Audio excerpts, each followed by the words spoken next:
गांव में एक बंसी नाम का पकोड़े वाला रहता था। दोनों पति पत्नी मिलकर पकोड़े बेचते थे और वहाँ लोगों की भीड़ लगी रहती थी। उनके पकोड़े लोग बहुत ज़्यादा पसंद करते थे, बहुत टेस्टी पकोड़े होते थे। सो दो आदमी, जब उन लोगों ने सोचा कि हम आज पकोड़े खाने चलते हैं, वो भी बंसी के पकोड़े, क्योंकि मेरी बीवी को बंसी के पकोड़े बहुत पसंद है। और तुम जानते हो, एक दिन तो मेरा और मेरी बीवी का झगड़ा हो गया। और मैंने जब उन्हें बंसी के पकोड़े लाकर खिलाए तो वो उसने कहा कि अगर आप मुझे बंसी के पकोड़े खिलाओगे तो मैं कभी ज़िंदगी में आपके साथ झगड़ा नहीं करूँगी। पर ये क्या देखते हैं यहाँ, पकोड़े वाले के यहाँ आकर देखते हैं कि वहाँ डंडा और पत्थर लेकर कुछ लोग खड़े हैं। अब उन्हें समझ में नहीं आ रहा था क्यों ये खड़े हैं, और पकोड़े वाला बहुत डर रहा था। कुछ समझ नहीं आ रहा था। दोनों बात कर रहे थे कि ये क्या हुआ, क्यों पकोड़े वाले के यहाँ डंडे लेकर इतने लोग खड़े हैं और क्या हो रहा है। ऐसा क्या हुआ, ऐसा क्या हुआ कि पकोड़े वाले को के सामने डंडे से और पत्थर लेकर सब खड़े हैं। जब वो बहुत ज़्यादा हाथीफाई करने लगे और पकोड़े वाले को सिर पर दे मारा और उसे खून बहने लगा। उसे खून बहने लगा और डंडे से उसकी पिटाई करने लगे और वो हाथ जोड़कर माफ़ी मांगने लगा। तो ऐसा क्यों हुआ, क्योंकि इसके लिए आपको चलना पड़ेगा कुछ दिन पहले। कुछ दिन पहले जब वह बंसी पकोड़े वाला किस तरह से पकोड़े बनाया करता था और क्यों ये सब उसे मारने पर आतुर हो रहे थे और क्यों उसे दौड़ा दौड़ा कर मार रहे थे। कुछ दिन पहले की बात है, जब जब बंसी पकोड़े वाला अपनी पत्नी को कहता है कि मैं तुझे अच्छे अच्छे गहने लाकर दूंगा, पाइजेब लाकर दूंगा।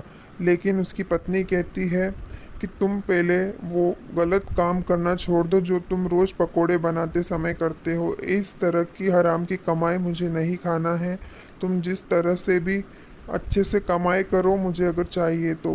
पर वह मान ही नहीं रहा था। बंसी पकोड़े वाला बिल्कुल गंदे तरीके से अपने पकोड़े बनाकर, देखिए, अपने बगल में दबाकर और उस पकोड़े को सबको खिलाता था। जबकि उसके कस्टमर उसके इतने अच्छे से तारीफ करते थे, उन्हें नहीं पता था कि इस तरह से होता है।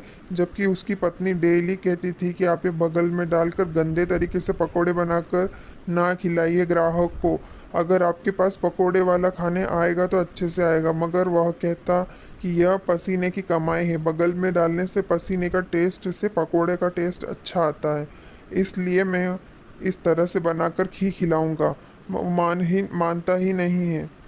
लोग आराम से चाव से उसके पकोड़े खाते हैं। और एक दिन उसकी पत्नी गर्भवती हो जाती है। जब भी वह, उसके पति बहुत खुश होता है, उसकी पत्नी भी बहुत खुश होती है। बट पत्नी कहती है कि आप अब तो गंदा काम करना छोड़ दिया, अब तो हमारा बच्चा आने वाला है।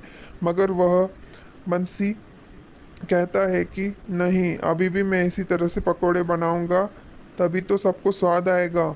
ऐसे करके वह बहुत ही गंदा इंसान था वह। अब एक दिन क्या होता है, ऐसे करते हुए एक लड़का उसे देख लेता है। इस तरह उसे बगल से पकोड़े बनाते हुए देखते ही वह कहता है कि तुम ऐसे क्यों कर रहे हो। तू वो समझाने की कोशिश करता है, लेकिन जब बंसी नहीं मानता है तो वह उसकी वीडियो ले लेता है और वीडियो लेकर वह क्या करता है कि सब में वायरल कर देता है। जब वह नहीं मानता, उसने समझाने की बहुत कोशिश की मगर वह नहीं माना, तब वह उसकी वीडियो को एक के बाद सब लोगों के मोबाइल पर सेंड कर देता है। और अब पकोड़े वाले की पूरी पोल खुल जाती है कि पकोड़े उतने गंदे तरीके से बगल में सना कर इस तरह से पकोड़े देता है लोगों को। और एक के बाद कई लोगों ने, सब पूरी वायरल वीडियो हो जाती है उसकी। तो लोग सब उसे मारने के लिए सर डंडे और लेकर आ जाते हैं। और जब उसे मारने लगते हैं तब उसकी पत्नी आकर सबसे क्षमा मांगती है कि इसके बाद वो कभी नहीं करेंगे, मैं गर्भवती हूँ, अगर आप इन्हें मार देंगे तो मेरे बच्चे का आगे नामो निशान ख़त्म हो जाएगा। मैं आपसे आशा करती हूँ कि इसके बाद कभी कोई गलती नहीं करेंगे, हम इस जगह से ही चले जाएंगे। आप इन्हें ना मारे। और उन्हें, उन लोगों को गर्भवती इस महिला पर तरस आ जाता है और कहते हैं कि इसके बाद कभी भी इस तरह से गंदगी से पकोड़े हमें खिलाना या फिर यहाँ किसी भी कस्टमर को खिलाना या फिर कहीं भी जाकर इतने गंदे तरीके से पकोड़े कभी मत खिलाना। वो वादा करती है कि हम ऐसा कभी नहीं करें।